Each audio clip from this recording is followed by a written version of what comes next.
All right, welcome to today's recap. Today is Tuesday, March 13th. This is Christian Fromertz, Tribeca Trade Group, and this is your option and market recap. So, S&P, this was a stinger of a day, I would say, and it seems like it's been this way. Not every day. I think last Friday was the exception to the rule.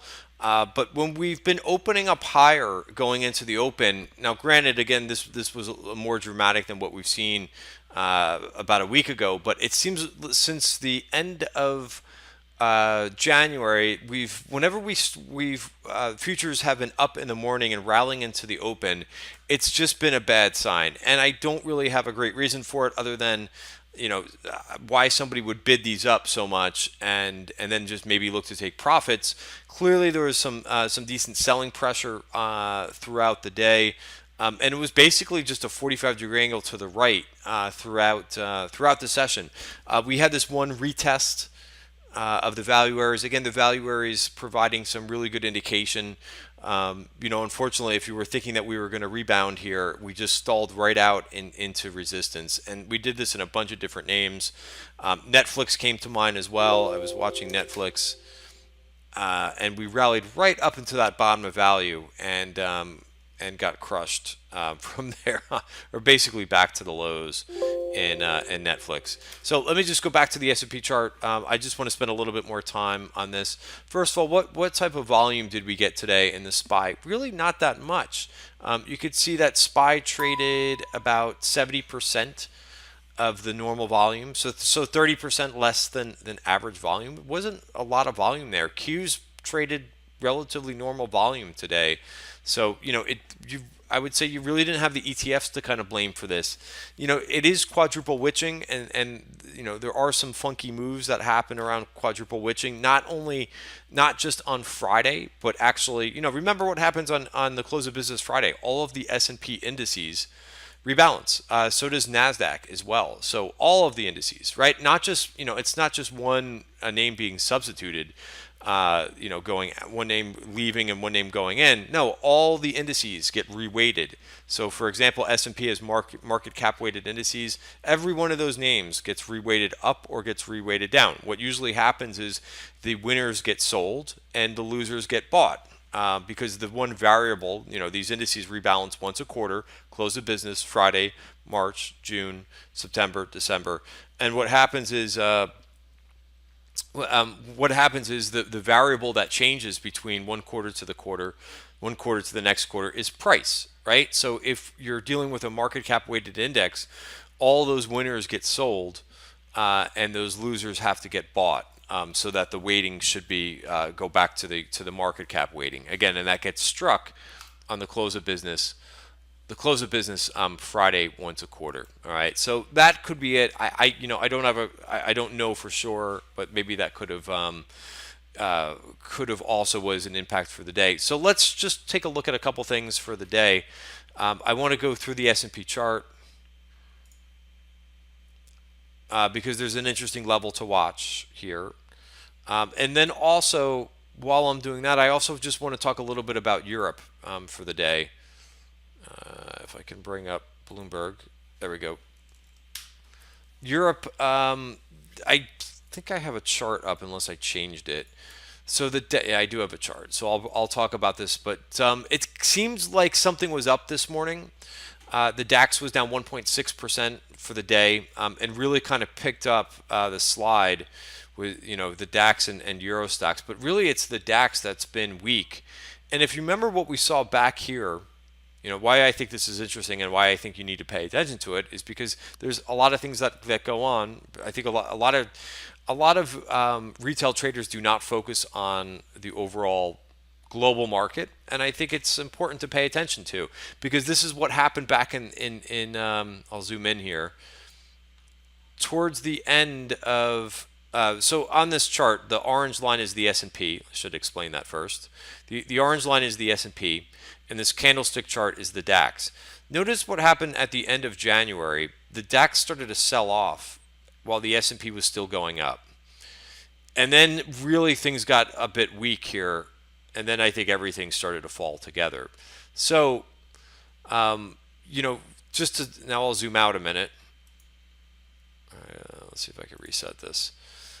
The DAX just doesn't look right. It does have the support down here, but it's looking troubled to me. So it's something to keep an eye on. I'm not making any predictions here, but I would be paying attention to this DAX. We do not want to see this DAX, the lows, get taken out. Notice that we're only up a little bit from the low that was reached, I guess, in the beginning of the month. So keep an eye on this DAX. If this thing breaks down, it's going to affect. I'm pretty sure it's going to affect the U.S. market. You can't just have the DAX just break down and U.S. stocks be unaffected. It's too big of a country. So again, not making any predictions, but keep an eye on European stocks here the next couple of weeks. Okay, so today, in light of how bad it was, with again, I was going through this after the close today in the trading room. It just really stinks when we start the day higher and then we get flushed out like this. You see your P&L up at the beginning of the day, so it really, like, psychologically, it screws you up a little bit, and sometimes you don't make the right decisions because you looked at your P&L in the morning and you were up, and you want to go back, you want to see your P&L. Everybody wants to see their P&L up on the day.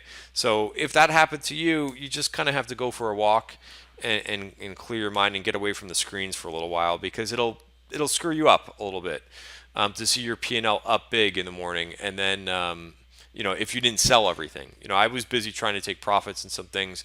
We had talked about that pre-market, that it usually is not a great thing when we start the day here. All right, so, and then the other sign that really gave us, if you look at what I was putting out on Twitter today, I said this, I think, right around 10 o'clock this morning. The VXN was taking off, and if you're not familiar with the VXN, it's the VIX. Keep in mind, if you're looking at the VIX and you're looking at the Qs, they're not the same thing, right? The VIX measures volatility for the S&P 500. It does not measure volatility for the Qs. So the VIX wasn't doing much really while I have the VIX up. This was right around 9:30 in the morning. It was just kind of sitting here. Had a little bit of a move up. But look at this. Look at what VXN was telling you this morning. It was ratcheting it up around that time, around 9:45, and then once it took out the 200 period moving average, up and away it went. So that was a really good signal, and I put that out on Twitter. I hope that helps some people out. But usually, once this, that's your warning sign. Once you cross this line, not good things are not going to happen. And we just kept on going up. And we finished basically right around the highs of the day in this VXN. So again, a big difference. The VIX is not going to tell you, like, the Qs were down. Why that much? Why wasn't the VIX moving? Because the VIX is for the S&P 500. All right, so a big difference there. So that was a really long-winded explanation of kind of some things that went on today. For tomorrow, what I would watch in this for the S&P is to watch this top of value. That's the line in the sand for me. We'll also have the 50-day moving average here, but we stalled here. Remember, a couple Mondays ago, this is where we stalled out before. So clearly there's some overhead supply. I honestly thought we could get up to this point of control before we would hit that overhead supply. Unfortunately, we didn't get there. So maybe if you look at this volume profile, maybe here is a significant amount. So I thought we would get the more overhead supply here, so you could see the shadow here. But clearly this is coming into play. It came into play here. We did a complete about the face and turn around. This was Friday. So two things have to happen, right? We have to hold in here. And then for now, this is not bad, right? This is a breakout, a retest, and then hopefully we do one of these. But it's uncertain yet, and we've got to hold on to this 2764. So this will be very clear for us the next couple days. If we get into value, sure, we have the 50-day moving average, but I don't really want to mess back inside of this value area. I would rather want to play with this break higher. I don't really want to see us go back into here, and I would rather just let things cool down if that materializes. Qs, I don't think there's much to really overanalyze here, either. We have a breakout, and we're basically just coming into the short-term moving averages, and it's a retest. We could actually come back a little bit further, come down a little bit further, and then kind of reset and maybe do one of these. So this is not horrible. But again, some things to watch, one of which being Europe. The option activity today, I will tell you why I took off Micron this morning, and I put this out on Twitter. If I could get the right chart up. Let's see. No, this should be it.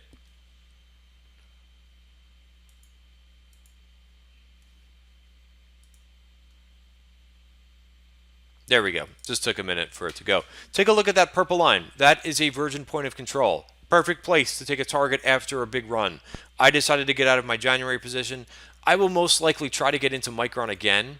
If you notice where this originates from, again, the reason why these are important is because price remembers, right? This is where a lot of buyers and sellers met previously. So I can't zoom out. I have to actually go to here. But you could see that that's right in here. So this is a virgin point of control. This is an area where there's a lot of buyers and sellers that have met up, and we have not returned. So today we touched it, and I got out of my Micron position today. That was the one thing that I think I did correctly today, was get out here. Actually, not. I wouldn't say that. I'm being a little dramatic. Notice we've got another one all the way up here at $88, a long way. So what you want to see in Micron is for us to overcome that 65 level, and then you could kind of maybe reestablish a long. But I would be very wary about that VPOC up there, and that's close enough to being taken out. All right, so that's Micron. Some option activity for the day. There was a couple interesting things today. So I'll talk about a couple things that for my setups for the day. If we go into the swing trade setups, and again, I post this throughout the day, but I was watching XLV and I was watching ABV. I did put on a trade in ABV today. This was something that I looked at in my pre-market analysis. Now moving above value. The candle looked awesome about 2 hours before the close. It looks like it's going to break out. Maybe watch for the MACD crossover for confirmation, but I really like this ABV chart. It's got to stay above 118.85, so we'll know that tomorrow most likely. And then I also like XLV, the healthcare ETF. It's just been hanging in here. It was actually finished up on the day, up 13 basis points. Notice you do have a VPOC target to get to at 89, so that's what I would be shooting for XLV. So I like this, and then you have your support of 85.62. We also saw, I have this on the left of my screen. INSEE. Keep in mind these are really far away. These April 110 calls. This name is in a downtrend. It's out of the channel. If you look at some people look at channels. It looks like it's breaking out of this channel. It's below the 200-day moving average, so I would be a little bit cautious. But notice these are just April calls. Maybe they've got some data coming. I think someone actually responded to me on Twitter and told me that they have data coming soon. But the April 1, that's a significant move in a month that you need. So you need some positive data, I would think, for this to get up there. And again, an expensive trade, $5.40. What's the implied volatility is an 80%. So they are not cheap. And if INSEE, just to kind of explain this with implied volatility, if INSEE just stays where it is, and even if INSEE goes up to 100 by April, you'll lose because it's that expensive. The implied volatility is they are expecting a huge move in INSEE, so there must be data coming up for this name. But I did think that was an interesting trade. Maybe you could do a call spread instead of just doing outright calls. There was some mosaic calls right around the open. Speaking of healthcare, and I looked at XLV, there was J&J, and there was a lot of Merck calls, May and April calls. I looked at this chart. I don't like it. I'd rather just trade the XLV. That has Merck, and it's got J&J in there, Pfizer as well. I'm not in love with the Merck chart. I'll show it to you and you can judge for yourself. Maybe it's underneath the 200-day moving average. Is it depressed? Sure. Maybe it's due for a bounce. It's just not my not how I like to trade. I would rather trade by strength. But maybe they know something. Maybe it's just too depressed. We also saw HRTX calls. So again, I've been trying to concentrate. I think I believe that tech was due for a little bit of a pullback. It's had a great move. But I've said, and even in the weekend video, I mentioned I was looking for some other areas of the market. So look at this HRTX again, small cap biotech name, but I like this. But again, you have to kind of look at the overall chart to see where this has come from. But it looks like it's making another charge, and it stalled out here before. This nice volume on this move. So again, nice looking setup. So not everything looked horrible today. I did buy some Microsoft into today's weakness. I actually bought some weekly calls. They did not work. I'm still in them. It's kind of I think Microsoft has some support in here. So nice breakout. So retest. It's got to hold here. And I also saw this on the 1 hour bar as well. So notice it's oversold. I would be looking tomorrow. It'll probably be my day trade setup tomorrow in tech. We'll be looking for this to kind of revert a little bit and get back above the support. These value areas, they can, on 1 or 2 hours, they can slip into the value area. But what you want to see is it to get right back above. All right, so that's enough. That's 16 minutes, almost 17 minutes into this recap, but a lot to talk about today, and we'll go over some more analysis tomorrow pre-market. Thanks very much, and have a great night.